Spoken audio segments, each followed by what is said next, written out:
گرامی، ایک اور چیز جو ماس موومنٹس میں امپورٹنٹ ہوتی ہیں وہ ہے پرچم اور ایک فلیگ کا ہونا. کہ آپ دیکھیں جتنے بھی انقلاب ہیں ان کا ایک رنگ اور اس کے ساتھ ان کا ایک پرچم ہوتا ہے. ہماری عزاداری میں بھی ایک پرچم ہے، اور یہ پرچم ہمارا جو ہے پرچم حضرت عباس علیہ السلام کا پرچم ہے. صلوات پڑھتے محمد و آل محمد پر.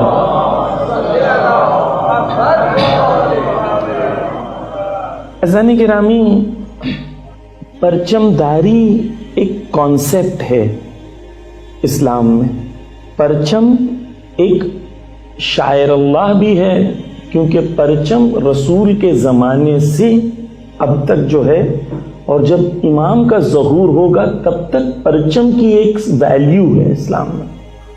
ہم اسے ایک رسم اور ایک ٹریڈیشن سمجھ کے نہ مانیں، بلکہ اس کی سمبولک ویلیو کو سمجھتے ہوئے اور اس پرچم داری کے پیچھے جو فلسفہ ہے اس کو سمجھتے ہوئے پرچم کو اٹھائیں، تاکہ پرچم سے ہم وہ بینیفٹ لیں جو امام چاہتے ہیں. توجہ کیجیے عزیزان گرامی، پرانے زمانے میں یا نبی کے زمانے میں جب جنگ ہوا کرتی تھی تو پرچم کس کے ہاتھ میں ہوتا تھا؟ پرچم کمانڈر کے ہاتھ میں ہوتا تھا. اب امیجن کریں اس زمانہ ہے جنگ کا، کمانڈر کے ہاتھ میں پرچم ہوتا تھا، اور کمانڈر جنگ میں سینٹر پوزیشن پر ہوتا تھا، اور جنگ میں سپاہی کہاں ہوتے تھے؟ پیچھے ہوتے تھے، ہر طرف ہوتے تھے. اس زمانے میں واکی ٹاکی تو ہوتا نہیں تھا، تو اس زمانے میں سگنل کس کے تھرو دیا جاتا تھا؟ پرچم کے تھرو. پرچم کو اگر ایک دفعہ لیفٹ گھمائیں گے تو نیزہ نکالنا ہے، 2 بار گھمائیں گے تو تلوار نکالنی ہے، رائٹ میں گھمائیں گے تو ادھر سے حملہ. یعنی پرچم کے تھرو اپنی پوری کمیونٹی کو سگنل دیا جاتا تھا. اور جنگ میں پرچم اگر گر جائے یعنی شکست ہو گئی. کیوں؟ کیونکہ پرچم کے تھرو پوری فوج کو جو ہے مینیج کیا جا رہا تھا، اور پرچم ہی گر گیا تو کوئی کمانڈ ہی نہیں ہے، کوئی کمانڈ نہیں ہے تو لڑیں گے کیسے؟ یعنی جب آپ نے سنا ہوگا کہ پرچم نہیں گرنے دیتے تھے، اس کی یہ ایک سب سے بڑا ریزن تھا کہ پرچم کے تھرو کمیونیکیشن کیا جاتا تھا. تو پرچم کی اہمیت ہے. اچھا، پرچم اٹھاتا کون تھا؟ جو اس فوج کا سب سے زیادہ بھروسے مند شجاع انسان ہوتا تھا، اس کے ہاتھ میں پرچم ہوتا تھا، جس پہ یہ اعتماد کیا جا سکتا ہے کہ نہ یہ بھاگے گا، اور جس پہ یہ اعتماد کیا جا سکتا ہے کہ نہ یہ ڈرے گا، اور نہ یہ دشمن یا نہ یہ دھوکہ دے گا دشمن سے شامل ہو جائے گا. پرچم اسے دیا جائے. بس پرچم رسول خدا نے مولا علی کو دیا، جعفر طیار کو دیا، اسی طریقے سے الگ الگ وہ لوگوں کو دیا جو معتمد اور بھروسے مند لوگ تھے. بس توجہ کیجئے عزیزان گرامی کہ بس پرچم داری ایک فلسفہ ہے. فلسفہ کیا ہے؟ جو پرچم اٹھائے وہ یہ احساس کرے کہ میں اس مشن میں ایک کمانڈر کی حیثیت لینا چاہتا ہوں. رسول اللہ کے زمانے میں پرچم وہ اٹھاتا تھا جو کمانڈر ہوتا تھا. مولا علی کمانڈر تھے اس لیے. اسی طریقے سے جب جنگ جمل ہوئی تو محمد حنفیہ کو امام نے پرچم دیا، اور پرچم دینے کے بعد محمد حنفیہ کو امام نے کہا کہ دیکھو محمد، اگر یہ پہاڑ یہاں سے ہل جائیں تو ہل جائیں، لیکن تم یہاں سے نہیں ہلنا. ان جیسے نہ ہو جانا کہ جب جنگ ہارنے لگے تو اپنے مکان چھوڑ کے بھاگ جانا. محمد حنفیہ کو کہا یہاں سے پہاڑ ہل جائیں لیکن تم نہیں ہلنا. پھر کہا اپنے دانتوں کو چبائے رکھنا، اور آنکھوں سے دشمن کی جو فوج ہے اس کے اندر نگاہیں گاڑے رہنا. محمد حنفیہ کو امام یہ حکم دے رہے ہیں. یعنی جو پرچم اٹھا رہا ہے اس کے اندر کم سے کم یہ ویلیوز اسے پتا ہونی چاہیے کہ میں کس کا پرچم اٹھا رہا ہوں، میں کس کی فوج میں ہوں، یہ فوج کے مخالف میں دشمن کون ہے، اور میں کس کے مقابلے میں آیا ہوں، میری کیا ویلیوز ہیں اور دشمن کی کیا ویلیوز ہیں. وگرنہ پرچم اٹھائے کہ ایک کونے سے دوسرے کونے تک پہنچا دینے والا ایک اور پرچم ہے، اور پرچم اٹھا کے ذمہ داری کا احساس کرنا ایک اور پرچم ہے. پرچم یعنی I am ready to sacrifice everything that I have for your cause. I am your commander. You can trust me. Whenever you need, I am there for your religion. I am there for you. This is what parcham is.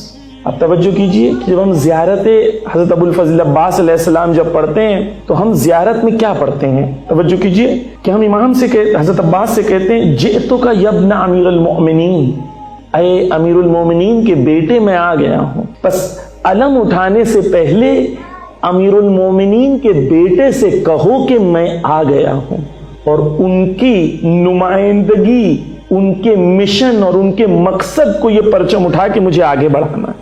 جئتک یا ابن امیر المؤمنین، اے امیر المومنین کے بیٹے میں آ گیا ہوں۔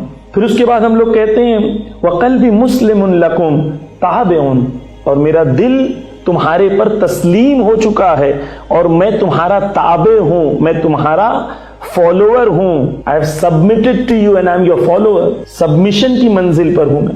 پھر اس کے بعد کہتے ہیں وَأَنَا لَكُمْ تَابِعٌ، جو اس کے بعد کا جملہ ہے بہت امپورٹنٹ ہے۔ زیارت اربعین کو کہا گیا ہے کہ مومن کی نشانی میں سے ایک نشانی ہے۔ کیوں؟ کیونکہ زیارت اربعین شیعہ فنڈامنٹل تھاٹ کا پورا ایک چارٹر ہے۔ اس کے اندر ظہور بھی ہے، اس کے اندر امامت بھی ہے، ولایت بھی ہے، تبرہ بھی ہے، لیکن ایک بہت امپورٹنٹ جملہ جو زیارت اربعین کے اندر ہے، جو حضرت عباس علیہ السلام کی زیارت میں بھی ہے، وہ یہ ہے کہ ہم زیارت میں پڑھتے ہیں وَنُصْرَتِ لَكُمْ مُعَدَّةٌ، کہ میری نصرت، میری مدد کا میں وعدہ کرتا ہوں کہ میں یہاں آیا ہوں۔ کیوں آیا ہوں؟ کیونکہ میں ناصر بننے آیا ہوں، نصرت کرنے آیا ہوں، میں آپ کی فوج میں شامل ہونے آیا ہوں۔ میں خیمے کے دروازوں کو چوم کے گھر جانے کے لیے نہیں آیا ہوں، خیمے میں داخل ہونے کے لیے آیا ہوں۔ نصرت لکم معدہ، میرا وعدہ ہے کس چیز کا؟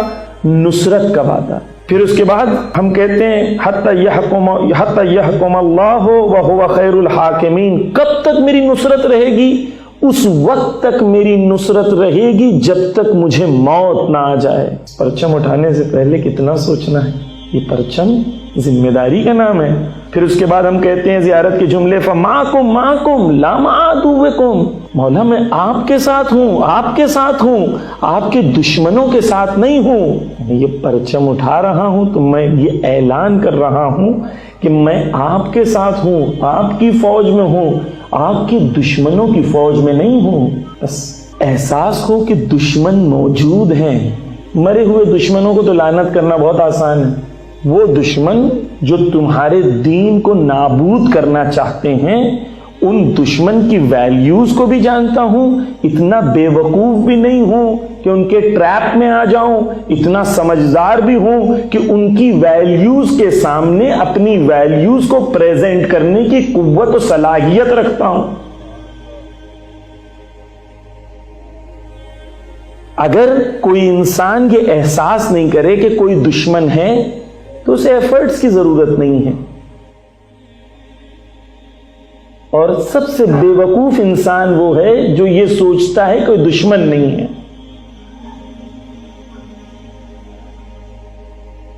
کیونکہ آپ کو لگ رہا ہے کوئی دشمن نہیں ہے، آپ کے بیٹے بچے بچیوں کے ساتھ کیا ہو رہا ہے آپ کو پتا ہے۔ وہ شیطان نہیں ہے، جو شیطان ہمیں لگ رہا ہے صرف ذہن میں ایک تھاٹ ہے، نہیں، وہ شیاطین جو شیطانی ویلیوز کو آج ہیومن سوسائٹی میں انفورس کرنا چاہتی ہیں، ان سے مقابلہ کرنا، شیطانی ویلیوز کو انفورس کرنا چاہتے ہیں، ان سے مقابلہ کرنا۔ انشاءاللہ گفتگو رہے گی۔ بس پرچمداری ایک فلسفہ ہے۔ پرچمداری، جو جوان پرچم اٹھائے، پرچم اٹھانے سے پہلے سوچے مولا میں آپ کی راہ میں آیا، آپ کی راہ میں آپ نہیں ہیں لیکن آپ کا مقصد باقی، میں اس مقصد کو آگے بڑھانے کے لیے پرچم اٹھا رہا ہوں، اینڈ آئی سبمٹ، یہ ویلیوز کے ساتھ پرچم اٹھائے، تب ہم کہیں گے کہ یہ پرچمداری لیڈرشپ کے رول کو پلے کرے۔ اور خصوصاً جوان آئیں، سوچیں، غور و فکر کریں، اس کو ٹریڈیشن نہ بنائیں کہ یہاں سے اٹھایا وہاں لے کے جا کے رکھ دیا۔ بس اٹھانے سے پہلے غور کریں، رکھنے سے پہلے غور کریں، اٹھانے سے پہلے مولا سے وعدہ کریں، رکھنے کے بعد مولا سے وعدہ کریں۔ Communicate and take responsibility.